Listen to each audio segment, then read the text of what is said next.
One thing we know for sure is that the universe is getting bigger. What we want to know is how fast and how far is it expanding. This will tell us what it takes for a piece of the universe to stop expanding and make a galaxy.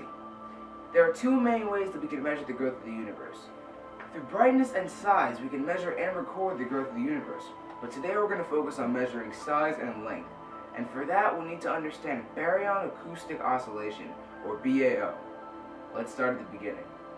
When the Big Bang occurred and the universe was born, the particles produced by the explosion were so hot that the particles in radiation were practically the same, linked by Einstein's famous equation, E=mc². It wasn't until later that the initial particles would cool down just enough to form the first baryons.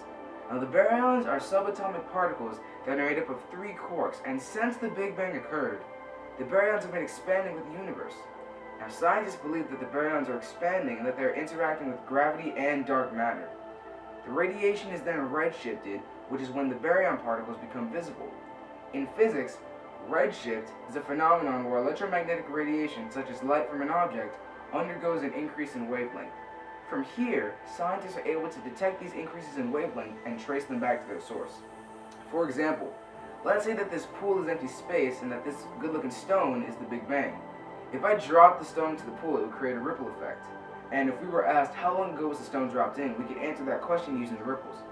Based on the size of the ripples, we can know when the stone was dropped, where it was dropped, and we can even know the size of the stone that was dropped.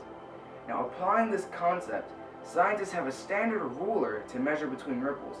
If done on a larger scale, scientists can use baryon acoustic oscillations to calculate the expansion of the universe. These wavelengths measure about 500 million light years apart, meaning that if you pick any galaxy in the universe, you're more likely to find a galaxy at 500 million light years than you are to find a second galaxy at either 400 or 600 million light years. Baryon acoustic oscillations are incredibly important because they allow us to know more about what we don't.